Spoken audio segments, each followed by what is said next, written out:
A mí me gustaría recordaros una frase que se dice en las redacciones y que se dice en broma, o se decía antes en broma y ahora desgraciadamente se ha hecho realidad. Y es que la realidad no te estropee una buena historia. Esta frase, que la decía mucho un jefe que tuve en el mundo, venía a decir, bueno, muchas veces uno se encuentra una historia, es buenísima, es estupenda, te pones a investigar porque alguien te la ha contado y de repente llegas a la conclusión de que no es verdad. Y entonces no la publicas. ¿Qué hacen los periodistas sin escrúpulos? Los medios de comunicación a los que les da absolutamente lo mismo contar verdades o mentiras. Pues esa información que han encontrado que desmiente la exclusiva, la ponen a un lado, no le hacen ni caso, cogen solo lo que les interesa y ahí tienes el titular. Es decir, que la realidad no te estropee la historia que tú tienes en mente y que quieres publicar porque es tan cojonuda que te da mucha rabia que te la puedan desmontar. Los más moderados o los más con más sentido común en las redacciones tienen otra frase, y es: cuando una historia es demasiado buena, míratela 20 veces, analízala con más detenimiento. Y yo lo que me encontré con los safaris es que todo tipo de medios, los generalistas, las televisiones, las radios, repetían constantemente la noticia sin cuestionar absolutamente nada, sin haber llamado a expertos militares que estuvieron en la guerra en Bosnia, que no sería nada difícil, porque han pasado 30 años y muchos de ellos están vivos. A los periodistas que estuvieron cubriendo el conflicto, tampoco les han querido preguntar muchas veces, los que han publicado esta historia. ¿Por qué? Pues yo creo que en parte porque tenían miedo de que si hablaban con expertos, con gente que sabe lo que es un conflicto, con reporteros que han estado ahí, con militares, probablemente se les habría estropeado la historia y no querían. Entonces es mucho mejor entrevistar al periodista italiano que ha contado toda esta batalla, que ha tenido sus días de fama. Por cierto, ya lo hemos comentado, y si no lo he comentado, os lo digo ahora, novelista de thrillers. Es lo que ha sido durante muchos años. ¿Hasta qué punto no es este un thriller de los suyos, no? Luego ves las entrevistas que le hacen al tipo en cuestión. Él dice muchas cosas, siempre de nuevo, no directamente, porque él no ha visto nada. Y todo lo que afirma, el periodista o la periodista asiente y hace la siguiente pregunta. Y dice, uff, qué vergüenza que pasara esto. O qué vergüenza que pasara esto, no. Tu siguiente pregunta tiene que ser, ¿dónde están las pruebas? ¿Quiénes son las fuentes? ¿Qué testimonios hay directos? Directos, muy importante, de gente que lo viera. Y que no solo viera extranjeros matando a gente, sino que viera que esos eran millonarios y los tuvieran identificados. Porque aquí vamos también a la identificación, es decir, estos supuestos testigos sin nombre, ¿no? El preso serbio, por ejemplo, ¿cómo identificaron que eran millonarios italianos? De nuevo, más y más y más dudas, ¿no? Los periodistas asienten las afirmaciones de Gavanezi cuando en realidad su trabajo consiste en dudar de ellas, en cuestionarlas y en exigirle pruebas. Que es verdad que él puede decir, oye, es que he mandado 17 folios a la Fiscalía de Milán y ya se demostrará en su momento, ¿no? Veremos, ¿no? Mi apuesta es que esto quedará en un bluff. Dispuesto, por supuesto, a rectificar el día que vea pruebas de verdad. Pero la carga de la prueba, quien tiene que demostrar que esto ha ocurrido, o sea, no soy yo el que tiene que demostrar que no ha ocurrido, igual que yo no tengo que demostrar que Superman existe. En el caso de las conspiraciones, es el que afirma que esa conspiración existe el que tiene que demostrarnos con pruebas por qué es así. No los que no nos la creemos. Nosotros no tenemos que buscar pruebas para demostrar que algo no existe. Yo no tengo que demostrarle a nadie que Superman no existe.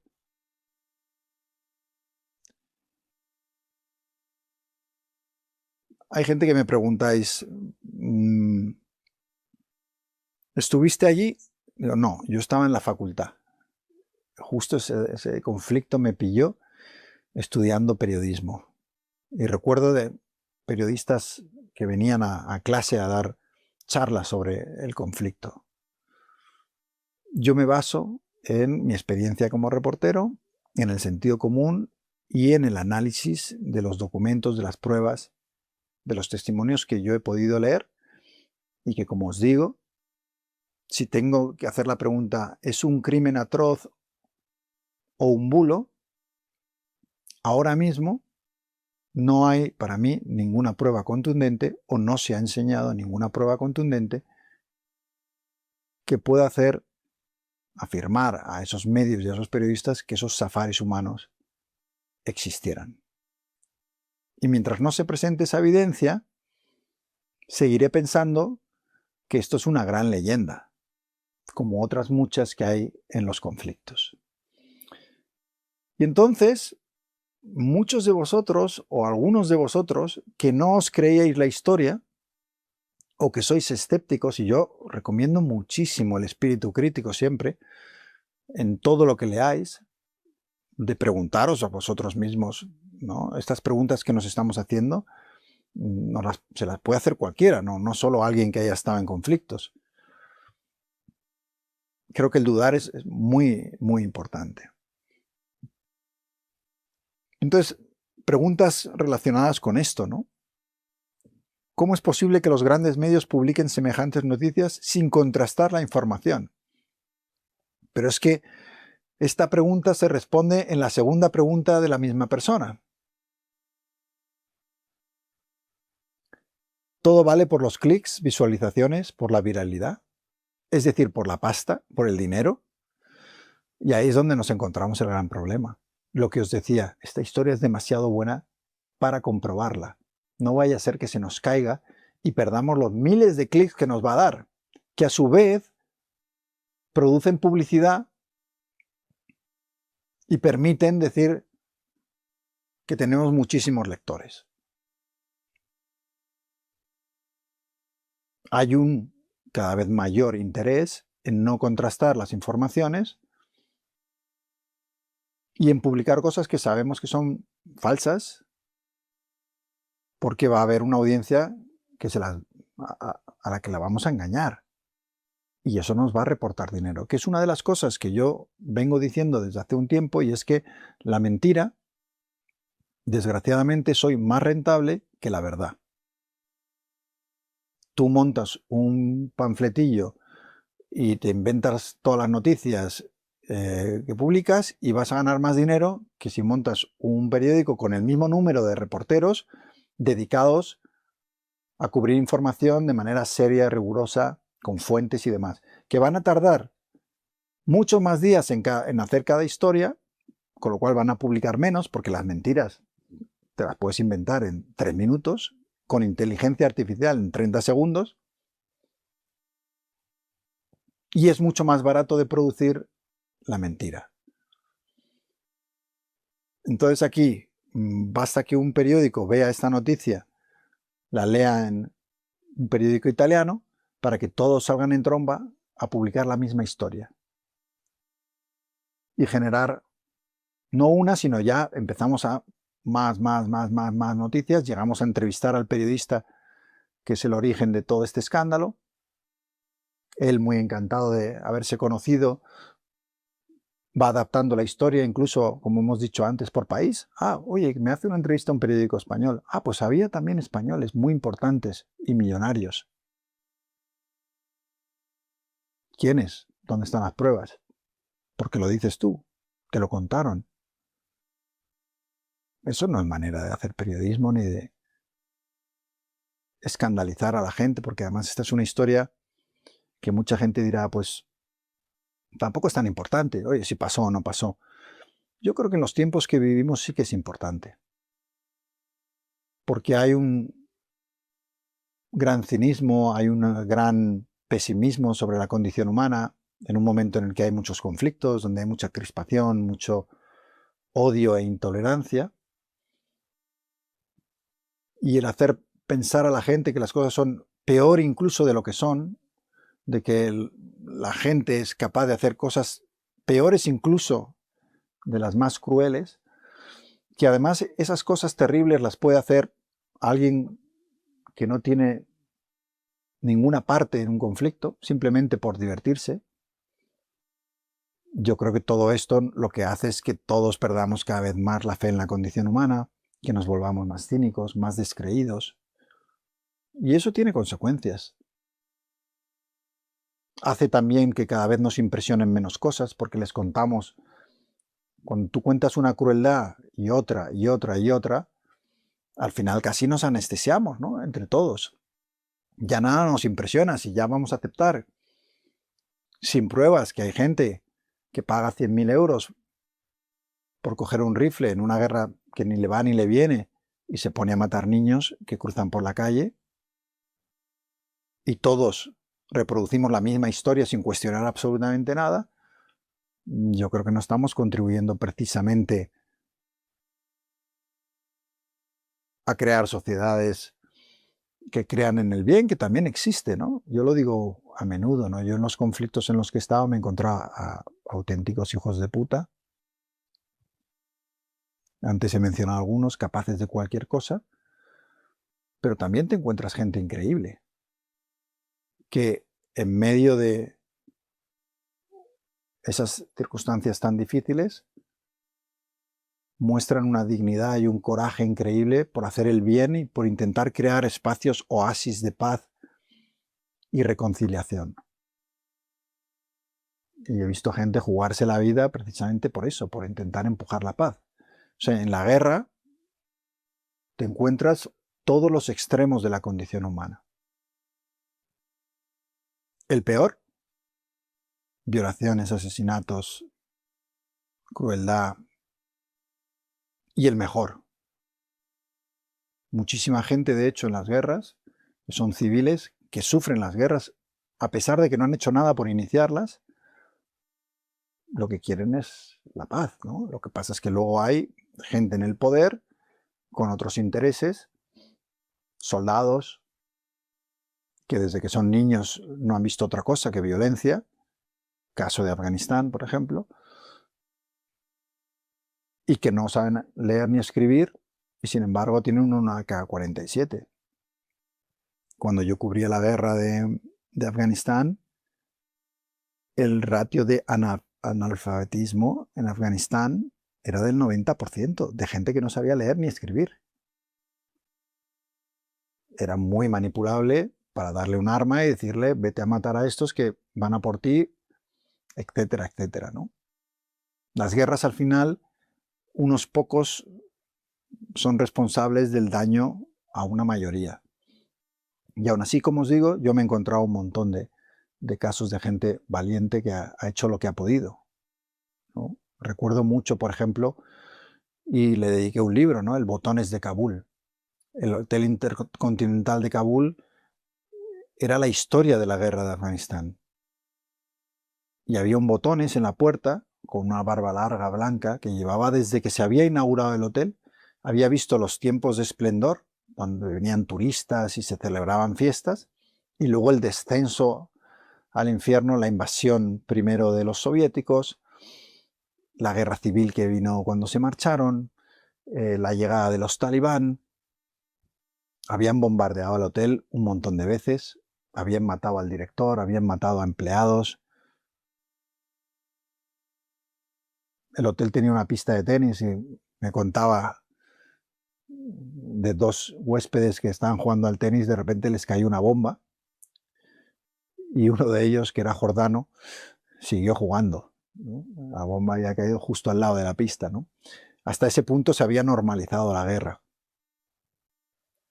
Y este tipo me contaba cómo él, a pesar de todo lo que pasaba, de todos los bombardeos, golpes de estado, magnicidios, todo lo que había pasado, él había ido todos los días a trabajar, incluso meses donde no había un solo huésped, porque le tenía cariño al hotel y porque quería que ese hotel fuera un espacio protegido de la guerra. Y él todos los días iba y abría el Hotel Intercontinental. Maldad, sí. Bondad también hay en los conflictos.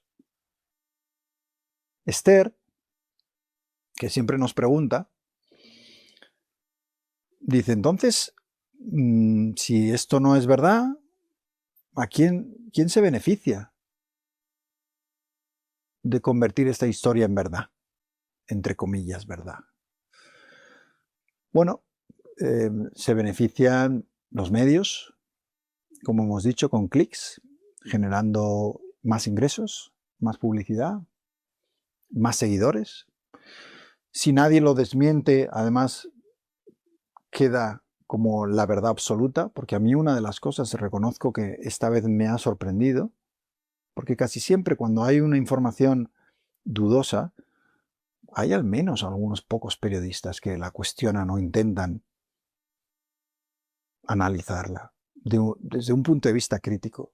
Y aquí a mí me ha sorprendido mucho la manera en la que se ha tragado todo el mundo la historia, en la que no se ha cuestionado nada, por increíble que parezca la historia, que es una historia muy difícil de creer. No convenía, yo creo, cuestionársela. Era demasiado, como decíamos antes, era una historia demasiado buena y compensaba, ¿no? En vez de haberse ido a hacer un trabajo de investigación o haber tratado de entrevistar a todos esos reporteros, militares, sanitarios que trabajaron allí, la opción que han elegido los medios en este caso ha sido ir adelante con la historia, no vaya a ser que alguien se la estropee. Y luego algunos pocos, los clásicos, ¿no? New York Times, demás, pues lo que han hecho es evitar entrar en la historia. Pero pocos, porque lo he visto incluso en la BBC, medios que yo solía tener una muy buena consideración de ellos, ¿no? Porque la BBC fue durante muchos años, décadas, un medio de comunicación muy fiable. Ahora están en líos, bueno, manipulación de un vídeo sobre Trump y demás, han dimitido los responsables. Pero claro, yo me pregunto, si ya no nos queda ni la BBC, si incluso los medios más fiables que durante décadas fueron un faro de rigor, verdad, análisis sesudo de la actualidad, saltan a la mínima con una información simplemente porque es viral y todo el mundo la está publicando, no tiene sentido, ¿no? Y yo no digo que no se publique la noticia de que la Fiscalía de Milán ha iniciado una investigación a raíz de esto, que denuncia a un periodista italiano. Pero una cosa es decir que se ha abierto una investigación y otra es poner en ese mismo artículo, en esa misma información, todas las dudas razonables y hacer las preguntas que hay que hacer para intentar una cosa que los periodistas deberíamos hacer, que es buscar la verdad, aunque a veces fallamos y hay obstáculos y a veces nos acercamos más a la verdad y otras menos. Pero por lo menos tiene que haber una intención. Lo que no puede haber es una dejación de esa función. Y en este caso, creo que ha habido una dejación de la labor fundamental del periodismo.